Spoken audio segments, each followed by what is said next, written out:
Today, my guests are Laura Shaw-Frank. She is the American Jewish Committee's Director of Contemporary Jewish Life and Center for Jewish for Education Advocacy, and Susan Heller Pinto, Vice President of International Policy for the Anti-Defamation League. Thank you both for joining us and welcome. I wanted to see, Susan, if you could start talking about the ADL's annual audit of anti-Semitic incidents. It keeps setting records every year. Talk about that, would you? So just a little bit of history, Stewart. So usually in the spring, usually around April, ADL issues what we call our annual audit of anti-Semitic incidents in the United States, which is a tabulation, a documentation of all of the anti-Semitic incidents that have been verified by ADL, either reported directly to us, we hear through law enforcement, in the prior calendar year. So in April, I think it was the 22nd of this year, we issued our report for that covered 2024. And we've been doing this every year since the 1970s. I want to say that over the last 10 years, we have seen an exponential increase. Obviously, there was a huge spike after October 7th. But this year continues the pattern that we've seen over the past decade of a steady increase in anti-Semitic incidents. So what did we find in this data? We saw 9,354 anti-Semitic incidents across the US that ADL has verified. This is a 5% increase over the total number of incidents we recorded in 2023. But it's important to take kind of a step back, a historical look.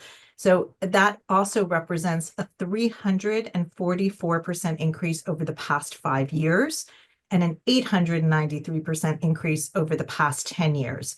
So we also, on the anniversary of October 7th, also tabulated the number of incidents from October 7th, 2023 to October 7th, 2024.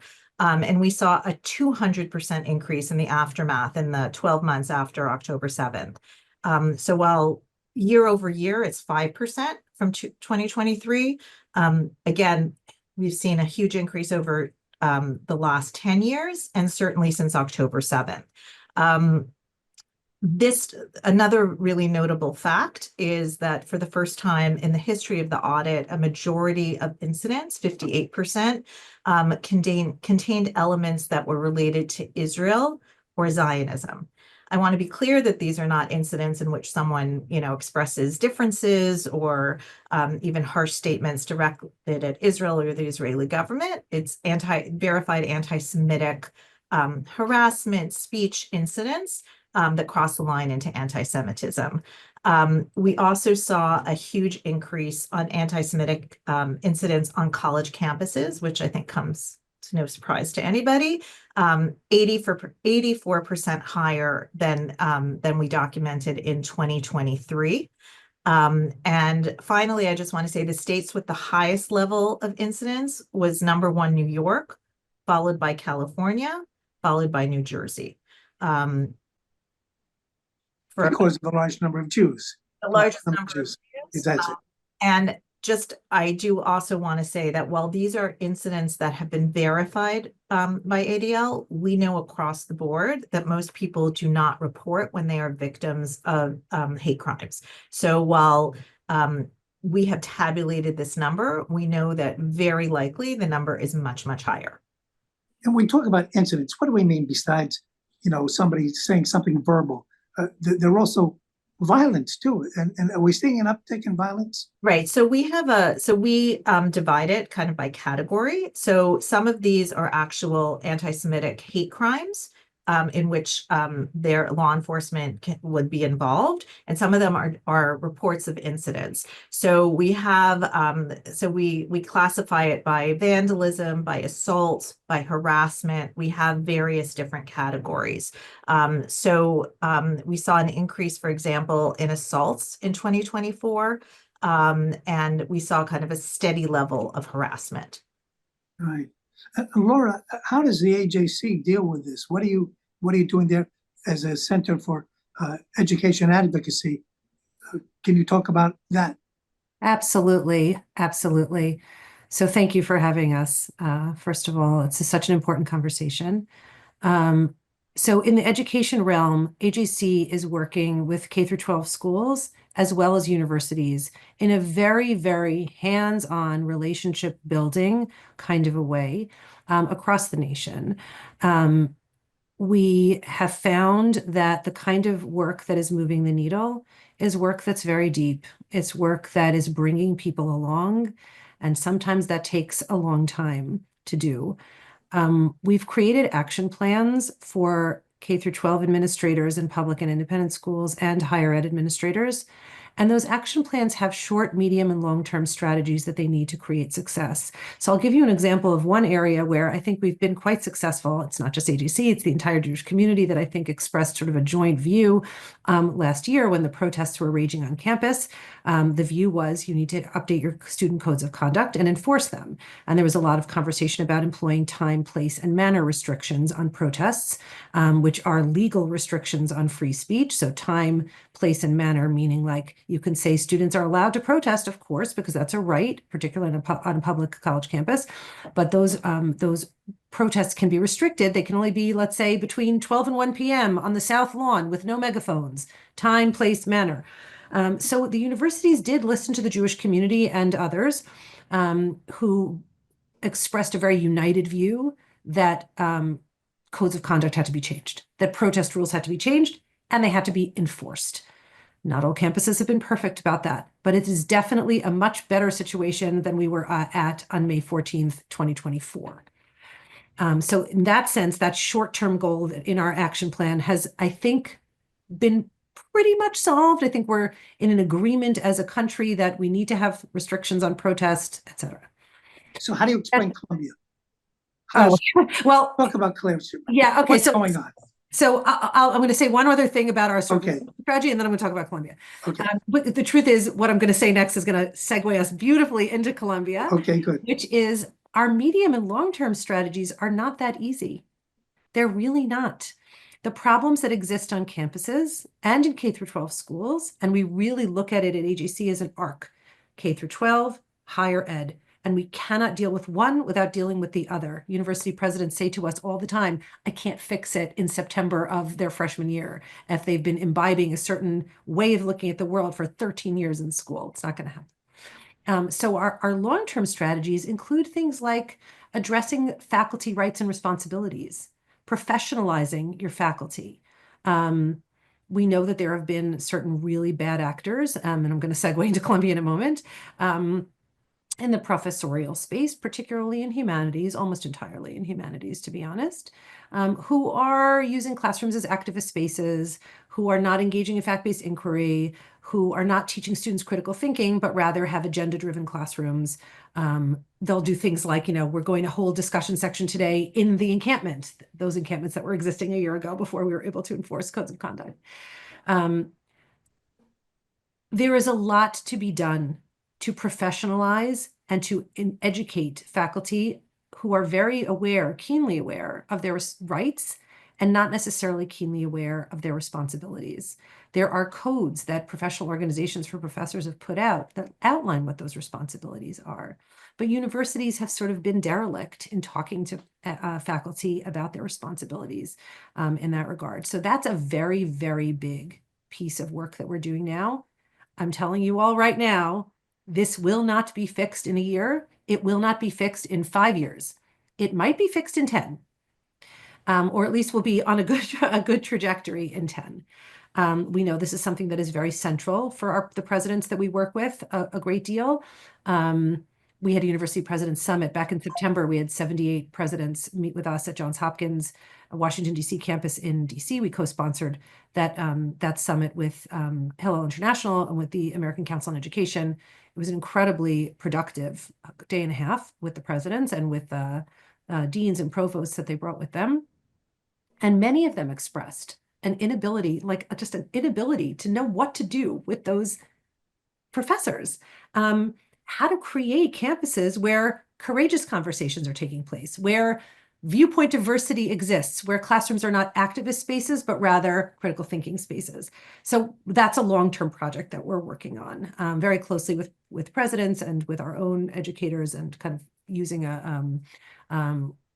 cohorts to help think those things through.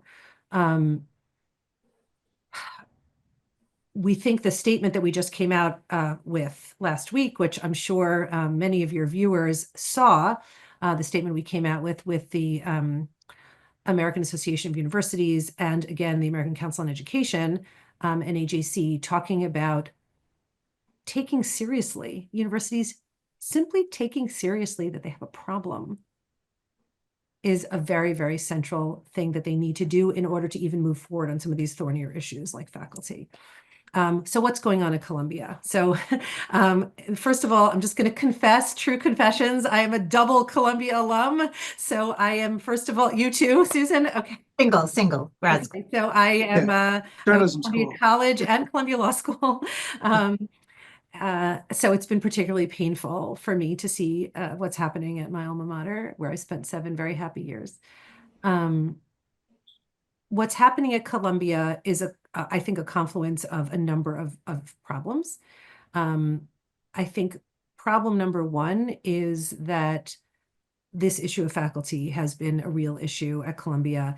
Columbia has been the intellectual home of some of the theories that have been, in my estimation, in the estimation of many academics and many thinkers in the Jewish studies world and beyond, have been misapplied to Israel in a sloppy, shallow, and inappropriate way, where activist classrooms are so central.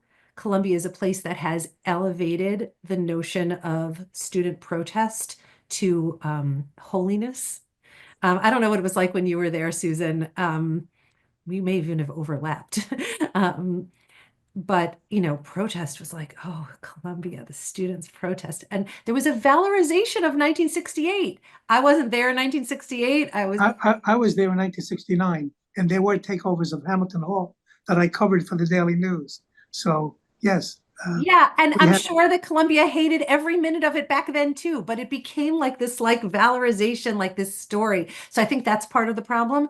And frankly, part of the problem has been weak leadership. And not anti-Semitic leadership. We had a number of meetings with President Shafiq when she was in office. She's a lovely person. She wasn't strong enough to deal with the problems that are so complex there. The faculty is very powerful. Part of that is governance, corporate governance that goes on at Columbia with respect to faculty governance. Governance on campus is a joint administrative and faculty combination, and at Columbia has the faculty is particularly strong. So that's another big piece of it. Right. So aside from the college campuses, we also see it worldwide. I see a report that there was almost a 20%, 19.64% increase in Spanish language anti-Semitic hate on Twitter, or what they call it, X. And can you address that, please, Susan? What's going on there? I mean, so just as please. So I can't, I don't know that Twitter stat, but so we work closely with Jewish communities around the globe, and just as ADL issues an annual audit of anti-Semitic incidents and track those incidents, most large Jewish communities do the same.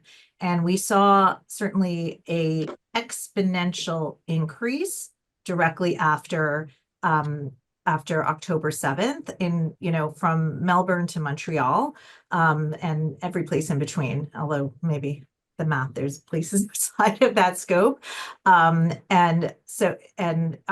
Really, really troubling. I mean, in France, from October 7th to December 31st of 2023, there was a 1,000% increase. In Australia, it was 738% in the same period. In Brazil, it was a 311%. So we saw definitely exponential. I just came back from Berlin. I was there last week. ADL is part of something called the J7 Task Force on Anti-Semitism, where we have united with the 7 largest diaspora communities in terms of size This is Australia, Argentina, Canada, France, Germany, the UK, and the United States.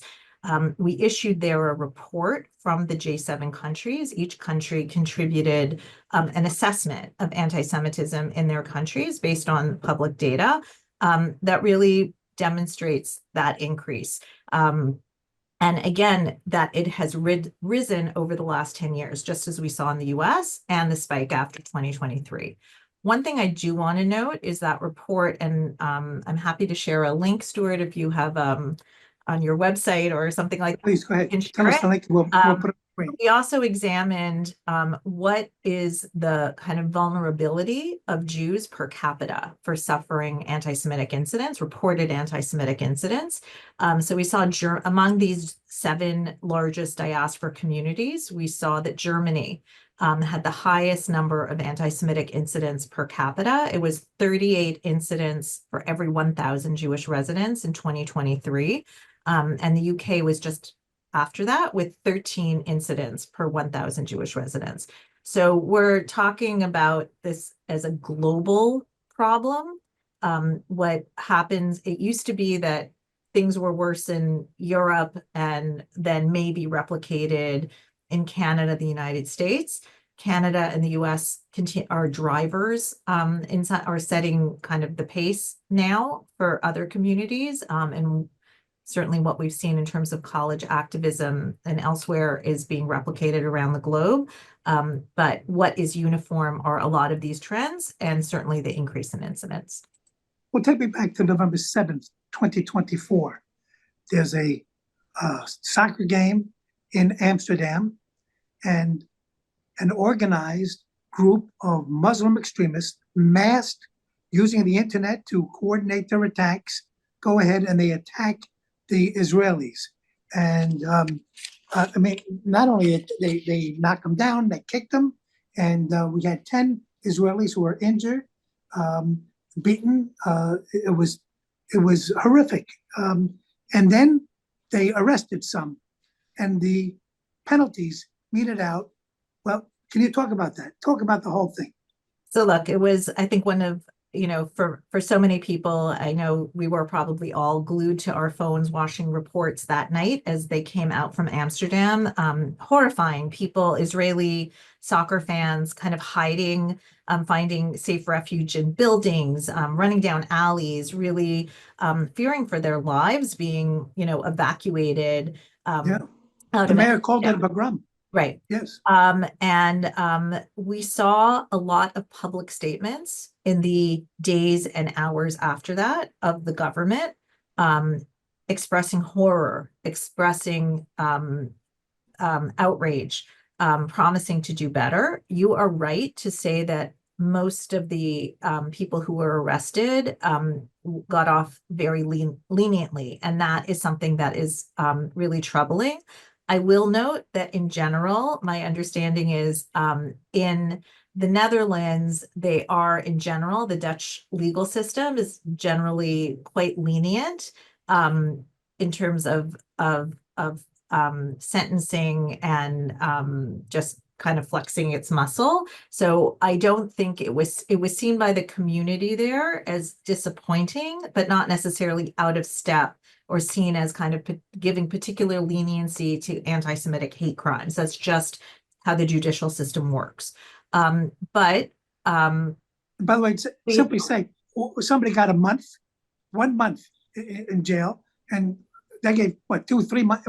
That's what we're talking about by leniency. So look, I'm not excusing anything. It's a horrifying incident. I know people are very closely watching, for example, what's happening with Eurovision in Basel, Switzerland, that's taking place right now, and what is the environment for the Israeli contestant? And jump in here, Laura. Yuval. I'm blanking on her last name. Okay, Yuval. We're all going to remember my own name. Okay. But we saw this in Eurovision last year. So much hostility and hate and actual physical threats. But the Israeli came in 5. Right. So, and Israeli fans. And we've seen this with soccer games. We've seen this with Israeli dance troops. We've seen it basically in spaces where people might be described as affiliated with Israel or Zionists. It's part of a general trend of hate, isolation, experienced by those who are Israelis or identified with Israel. I want to say that this is exactly what Susan is saying, is exactly what we're all seeing, what we're seeing as well at AGC. And I want to just connect the dots for a second with my Jewish history hat on. That's what my doctorate is in. That so much of anti-Semitic history of anti-Semitism has to do with the view of Jews as uniquely responsible for evil in the world, and uniquely necessary, therefore, to be excluded from the world, whether it was the expulsions of the Middle Ages or the murder in the Holocaust or the Farhud or whatever it is, the expulsion from the Arab world in the 1940s and 50s. All of these things are sort of part of a piece of a view of Jews as being intrinsically the problem in the world. And what we're seeing now is that Israel is the new Jew. Israel needs to be excluded. Israelis need to be excluded. Israelis who are babies or who are singing in a Eurovision or who have nothing to do with any action of the Israeli government that you might disagree with. Or if you're a Zionist. Or if you're a Zionist, if you're an American who maybe never stepped foot in Israel, doesn't vote in Israeli elections, doesn't pay taxes to Israel, you're a Zionist, then you are, that's this notion of, it's how anti-Semitism is playing in this moment. And we know that one of the reasons that anti-Semitism is such an enduring form of hate that's been around for thousands of years is because of its unique ability to shapeshift and to situate itself in a zeitgeist and to reform itself to take root in the soil of the moment. Actually, Laura, I have an example. Soil, you just sparked that I was sitting in my car. I was doing errands last night, and as I usually do, I have NPR on in my car, and they were reporting in a very benign manner of a case that actually the ADL New York office had worked on, but there's a community garden in Queens. And in order to become a member, they asked you to sign kind of a code of conduct of how, what you stand for. And you had to commit that you were against racism, sexism, Islamophobia, homophobia, and Zionism. So and you had to, in order to plant in the soil in Queens, New York, you had to commit that you were opposed to Zionism because Zionism represents forms of oppression and evil akin to racism, sexism, homophobia, Islamophobia, etc. And so it is a worldview, and that's perhaps in progressive spaces. You see it across the political spectrum, where anything affiliated to Jews, to Israel, to Zionism is akin to what is the worst in that society. And even the perpetrator of the Tree of Life synagogue shooting in Pittsburgh, the Jew was associated with, for example, immigration, because that was what that person considered the worst in America. So the examples are so manifold. We could go way over your allotted time here, Stewart, but it's very real. And it was in my car last night on this NPR report. I had to pull over because it was so horrifying to hear it reported in kind of such a benign manner. And of course, and you don't know how do you begin to address that, right? There are so many different ways to address it. There are legal implications. There are government, ways of addressing it. And then there's this. I want to say the New York City Parks Authority seems to have addressed it appropriately. Amazing. I'm so happy to hear that. I saw the story. I didn't know how it had been addressed, and I'm so glad to hear that they're managing it appropriately. And the New York City Mayor, Eric Adams, is now creating an office to combat anti-Semitism. He said that the situation is simply out of control, and he wants to see, by creating such an office, if he can deal with it that way. In the meantime, members of Congress, Jewish members of Congress, have seen a 5-fold increase in anti-Semitic harassment on Facebook. So, in the city and online, we're seeing it. Yeah, the social media issue is a huge issue, and I know AJC and ADL are both doing enormous pieces of work in the social media universe. It's part of a piece, like the harassment and hate that is so prevalent online is also the same thing that is creating these conspiratorial silos of people, algorithms feeding us exactly what we want to see, which is either bathing in affirmation or complete outrage. Nothing in between, no nuance, no gray area, no courageous conversations, nothing like that. We have a real problem in our society right now with respect to all of these things, with respect to the siloing that allows conspiratorial thinking to take root and to flourish and to be so exclusionary as to say people can't plant in a community garden because of their Zionists. And undoing that is a really heavy lift. It's a huge thing. Now, the state of California is going to deal with it right from the start. They are going to begin a program dealing with anti-Semitism from kindergarten through 12th grade. And so they're saying, look, we've got to get to the root of it. The situation is getting out of control. We have to deal with it that way. I'm interested to see how they're going to do that. There's a lot of endemic issues in California in terms of the classroom that's somewhat localized, and again, just to reiterate how Laura spoke about Columbia, it's an issue of leadership. It's an issue of setting expectations, and also being on top of what's being taught to young people and how it's shaping. Now, what they're trying to do a statewide strategy to combat anti-Semitism and foster inclusion in all the California public schools. So are other states doing something similar statewide?